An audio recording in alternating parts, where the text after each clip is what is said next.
My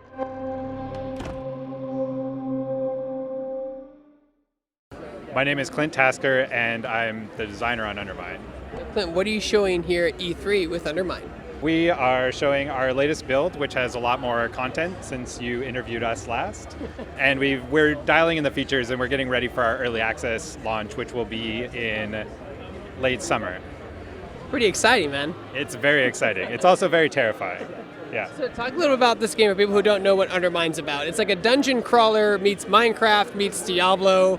We get compared to a lot of games. Undermine is an action-adventure roguelike, and so we like to say it's like a combination of the Binding of Isaac and Rogue Legacy, but we take a lot of inspiration from a lot of other games. A lot of people see things like Stardew Valley in it because you're descending down into a mine and you're mining gold, and you're also fighting slimes, so there's a lot of that. But what we really want to focus on is like the combination of items and kind of the strategy that entails. And so really you're trying to craft a build and you're bringing together all these different powers and trying to exploit that as best you can, get down to the bosses, kill them, and then earn money so that you can come back and buy upgrades. Talk about like how the upgrade systems works. So you have obviously like one-use items like bombs and stuff and keys, but you also have like permanent upgrades like to your pickaxe and even movement and stuff like that, right? Yeah, absolutely. We take inspiration from a really old SNES game called Soul Blazer, which is part of this obscure trilogy that no one knows about. But what you did in Soul Blazer is you'd go into a dungeon and then you'd rescue NPCs and then you could go back to town and talk to them. In Undermine, you can do more than talk to them. You can upgrade yourself. They'll provide upgrades.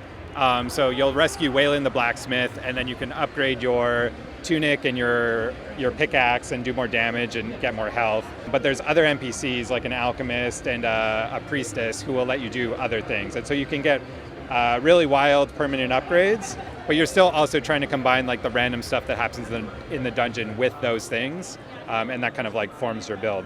Can you talk about some of the different environments we'll explore in Undermine? Yeah, so the first environment is a mine, as the title implies. I expect you to say, no, it's all mines, it's all caves. It's just one big-ass mine. No, it's a mine, and then you kind of find your way into the dungeon of the kingdom where you're not supposed to be because you're just a lowly peasant. And then you get into more wild environments. We have kind of a crypt after that, and then we're working on our fourth environment right now, which is kind of this crystalline cavern kind of thing, yeah. What's the biggest challenge as a designer when you're making mechanics that you want to put in the game that you want to be fun and enjoyable?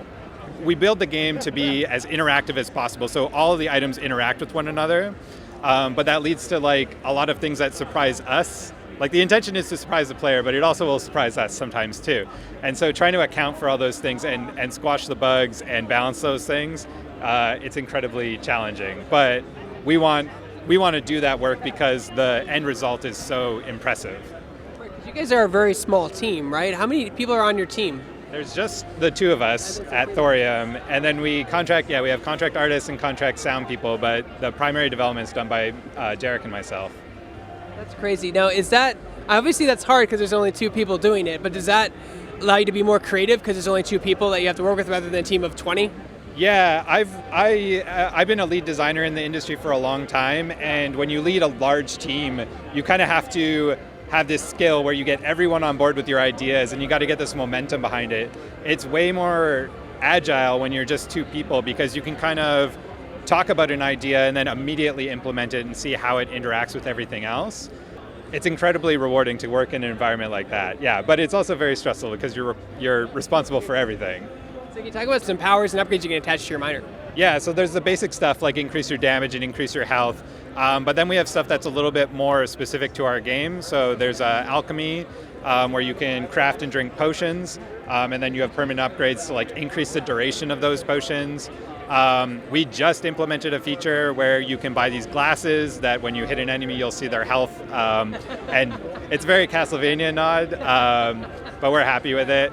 And then there's other things like we have a prayer system where you can pray at shrines for blessings. So we're going to have permanent upgrades with that as well. So either you'll start the game with a random blessing, which will kind of inform your run, or you'll be able to pray at those things twice, or you'll see them more often, things like that. When does your game come out and what platforms will it be on? We're going to go early access sometime in summer. We're thinking August.